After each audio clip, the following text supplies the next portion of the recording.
Good morning, everyone. This is Royce coming back at you with yet another, I guess, rambling video. This is kind of, I hate to say it, this is kind of my reaction video to Fallout Episode 1. So I'm a big fan of the Fallout franchise, as you can tell. I love 3, I love New Vegas, I even like 4. So I finally got into it. I watched the free version with ads. Excuse me. Oh, oh. I just recorded a video for tomorrow that's gave me some bad indigestion. Um. Anyway, let's jive. So the story, so the show.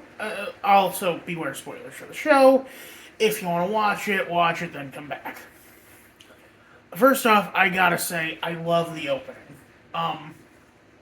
We're introduced to Walter Goggins' character, who I forget his name, but he's kind of branded as the Ghoul in the show. And we find out a lot about him very quickly. He's a celebrity who's fallen on hard times due to alimony. He's doing kids' birthday parties. He and his daughter are hanging out at a birthday, and, because he was performing there.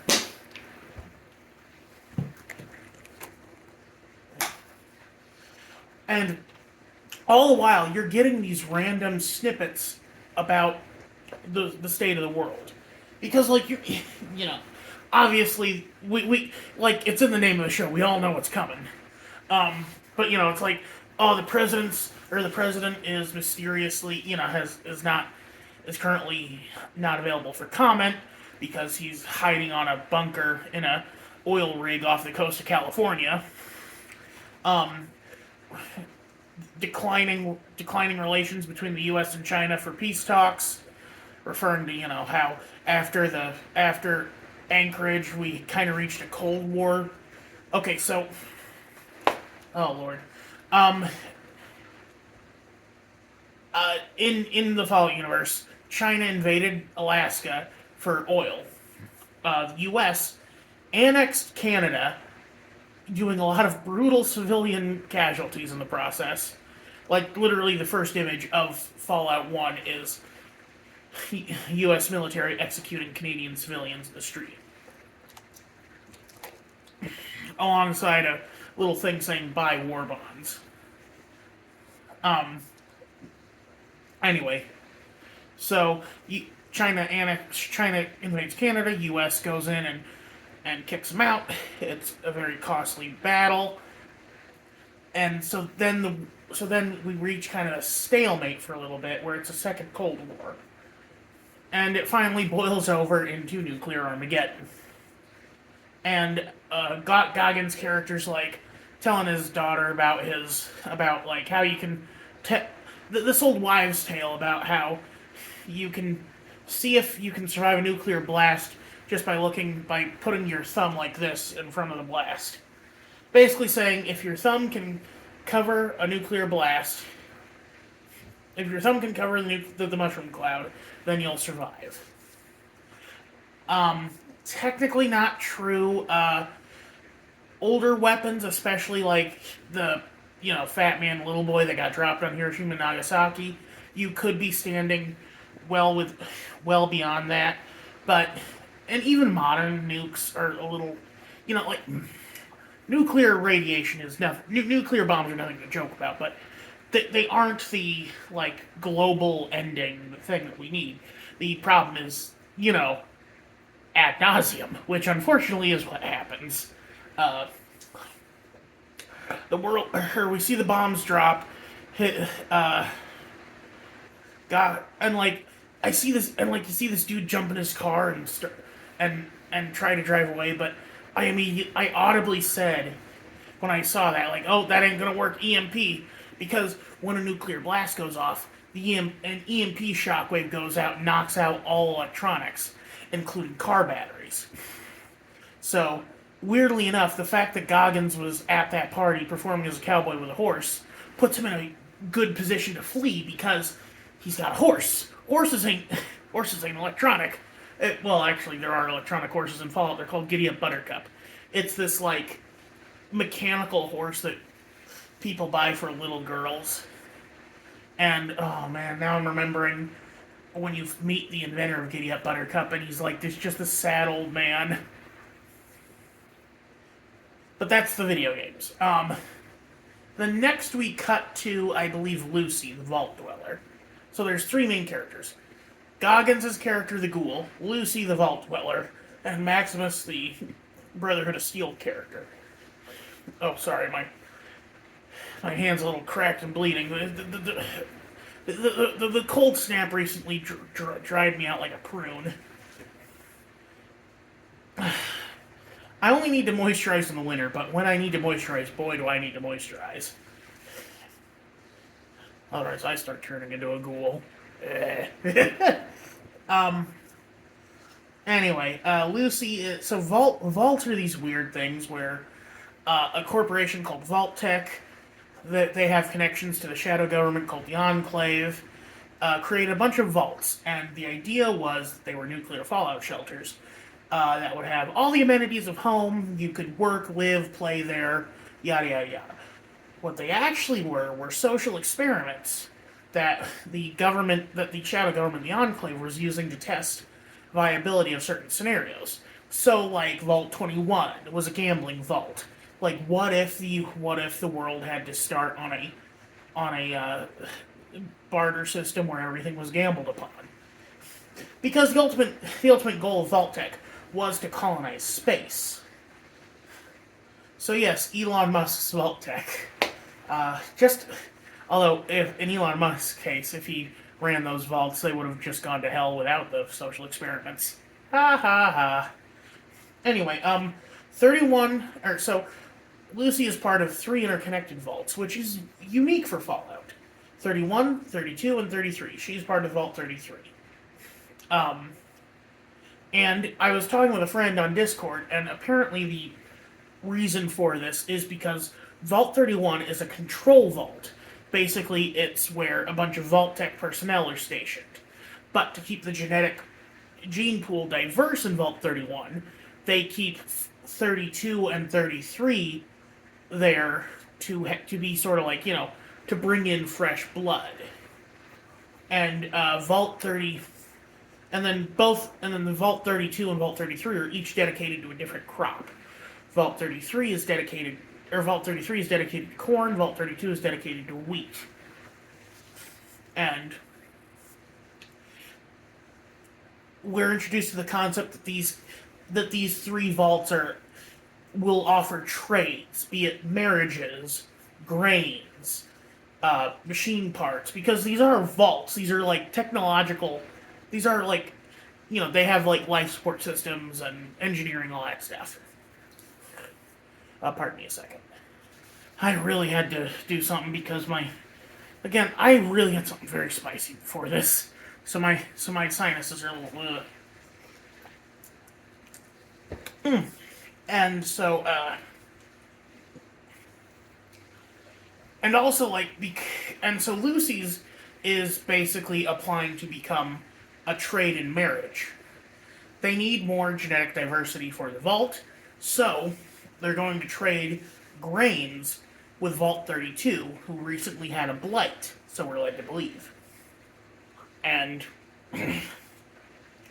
Lucy's going to marry one of the Vault Dwellers, so they get new blood, literally, and 32 gets restorative, gets her agriculture restored.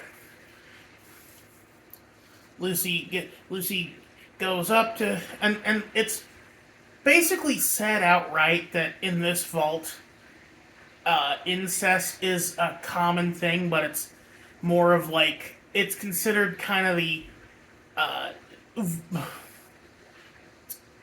considered their equivalent of like just playing around, and like it's viewed as a kid thing, and it's like, ew, gross, gross, gross. But this is the kind of humor you get from Fallout. And the whole genetic diversity of the vaults has always been an issue. In Fallout 3, the overseers are the leaders of vaults. The overseer realizes he's gone too far when he says, like, oh, we'll be fine. We've got enough genetic diversity for a few generations. And he's like, oh my god, what am I saying?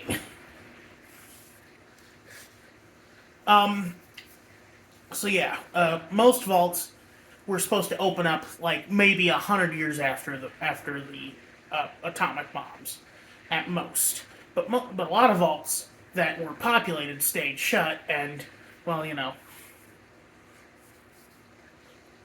but some of them, like Vault Vault 33, 32, and 31, have the have that as a thing. They can they have they specifically tried to keep genetic diversity a thing. Uh, anyway, what am I trying to say here? So we're introduced to the residents of Vault 32, or what we're led to believe are the residents of Vault 32. Immediately, you can tell, like, they're shadowed in a dark hallway.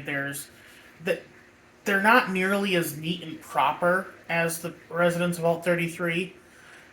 And with Lucy's younger brother joking that they could be cannibals, I went like, they wouldn't play the cannibal card this early. And then I thought, Raiders? Maybe. And yes, as we're introduced to them more, they eat like pigs. The dude fills a pitcher with water and drinks from it like this. So, and yes, they are raiders. Lucy finds out when she slaps on her pit boy, points it at her new hubby, who she literally just had sex with, and it goes off because he's from the top side. He's got a decent amount of background radiation with him still, which, not lethal, not going to kill him or, cause any weird defects, but enough where in a radiation-free environment he would trip up a Geiger counter. Kind of like how a glow-in-the-dark watch could trip up a Geiger counter back in the day. Anyway, so there's this big fight, people dying, a pregnant woman gets her eye gouged, but she survives. Which, because one of my main... I have two rules with horror, and stuff in general. No children, no pregnant women. And preferably no sexual assault. Weirdly, that one gets kind of like...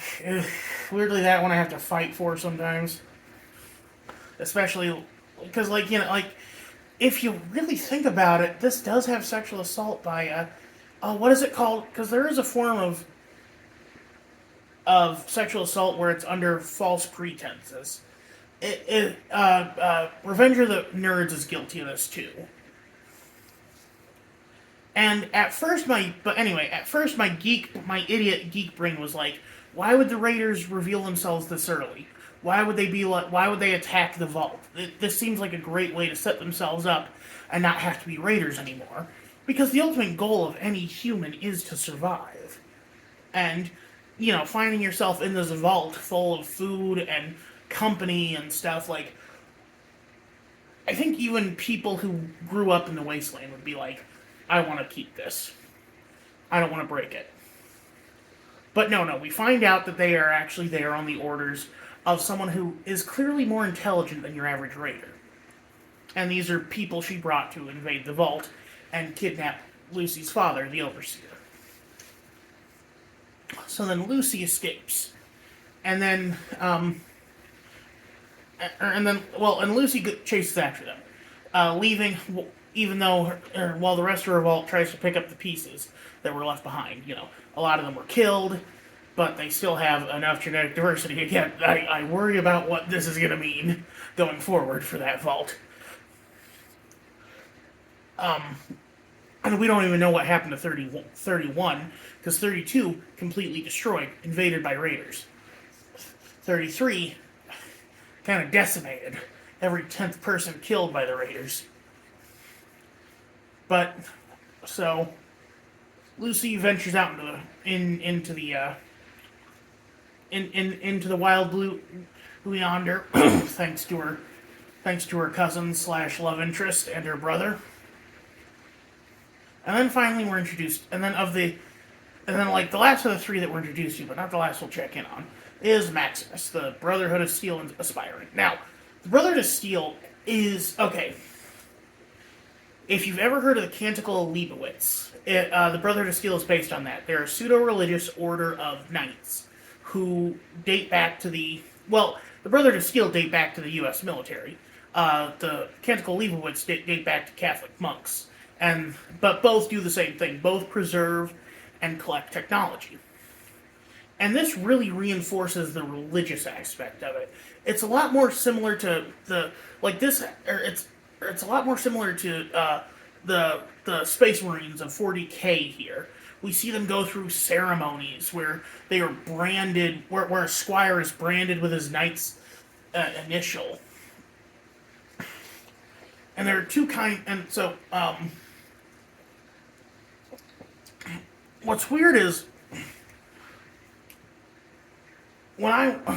in Fallout 3, Squire is only ever applied to Arthur Maxon, who is like a 13-year-old in that game. Just a little kid.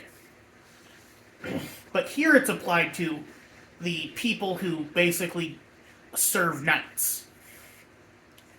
Which, yes, that's what a squire does. And given that knights wear the power armor. They wear the big, bulky tank suits. Which I am glad at how they adapted the armor. It looks perfect. And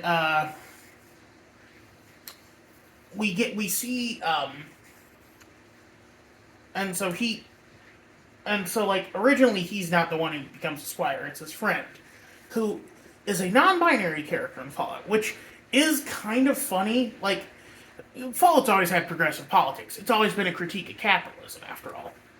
Of capitalism and nationalism, and how those two kind of feed into each other. But up until this point, I don't think there's ever been non-binary characters in Fallout because it's based on the whole culture of Fallout is based on the 1940s, 50s, and 60s. You have a lot more like Bing Crosby and Frank Sinatra kind of music. I think Nat King Cole is who's playing in the beginning of the thing, which is weird that and I always took this to mean that none of the music survived. Like, the only music that survived the apocalypse is stuff that we had plenty of copies of that could survive. So, for example, because Danny Kaye singing "Bonga Bonga Bongo, I don't want to leave the Congo, oh no, no, no, no, no," has been around since like the 40s. It has been reprinted so many times that by the time of Nuclear Armageddon, we have enough copies that we could save it. But because this show and also Fallout 4 show these songs being played pre-war, you get the impression that they just don't have any new music, which is weird. Even Fallout Brotherhood of Steel implied that Korn survived the apocalypse. Boom, bam, bam, chicka, bam. I can't do Korn. Sometimes I feel like a freak on a leash. Those guys, that Korn. As well as Ball's energy drink. Because that game loved, because instead of Nuka-Cola, they took a brand deal with Balls for Brotherhood of Steel, the video game. Anyway. Back to what I was really talking about. His friend, his non-binary friend, is originally becomes a squire. But then they are sabotaged in one of the worst ways I've ever seen. Their combat boot is lined with razors, and they stick their foot in, shredding it. And I'm just like, no! That is grisly. That is really grisly. So then they immediately think he did it because he's their friend and he was jealous of them. And like, I hope Maximus didn't, because I really don't want to be following a guy who would do something that gross and mean and evil. Like, it's one thing to sabotage your friend. It's another thing to like mutilate them like that. Anyway, but they do kind of clear Maximus, and then they make him the squire instead. And then they get their orders. They got to hunt down a former Enclave scientist and his dog. And I'm super excited because they get the message from the Commonwealth, which is where Fallout 4 takes place. But they get it from the East Coast, which is why I hope that John Henry Eden might come into play. Now, for those who don't know, John Henry Eden is the villain of Fallout 3. He is a supercomputer who took on the persona of the next president. Malcolm McDowell, famous for Tank Girl and Caligula, Time After Time, and Clockwork Orange. That was the one I originally wanted to say. Plays John Henry Eden in Fallout 3. Does a fantastic job. Kind of has this FDR voice to him. And I've said this before, but like, you have him doing this FDR fireside chat thing on the radio against Eric Todd Dellums' Three Dog doing kind of this Wolfman Jack thing. Fantastic. So with those, and so like, I really hope that's where this is going, but I don't think it will, because I'm not allowed to have nice things. So then what else happened? Okay, and then he leaves with them, and that's cool. I've only seen clips of him in the power armor, so I'm assuming what's going to happen is it's going to be like a Knight's Tale. His knight is going to die, and he's going to put on the armor to finish the mission. And then finally, we're introduced to Walter Goggins' character again. These three mercenaries go into like a ghost town boneyard, and there's one grave that's got 2 irradiated blood packs feeding into the ground. And I'm just like, for everyone who got pissed at the boy in the fridge, this feels like a big middle finger to them, because okay, in the boy in the fridge, it's a quest from Fallout 4. You meet a ghoul boy who's been trapped in a fridge for 200 years, and people didn't like that because they're like, oh, ghouls have to eat too, But I don't know if I don't know if the lore on that kind of holds up, because you do find ghouls in places where there is no food, and that they couldn't have gotten out of. So, like, I think it's 6 of one, half dozen of another. Like, they feel the need to eat, but they don't have to eat. And, but anyway, so they dig him up, so these mercenaries dig him up and are like, hey man, we gotta do this one last job, and anyone who's with us gets paid really well. And he kills them all, and he's like, fuck you guys, I'm just in it for the love of the game. So you see how he's changed. He's gone from, like, being just a dad trying to take care of his daughter after a bad divorce, to just this morally bankrupt asshole who pissed off a crime lord so much that they buried him alive, but wanted him to keep suffering, so they kept him fed with irradiated blood. Because, okay, ghouls are... Okay, how to explain ghouls? Ghouls are like...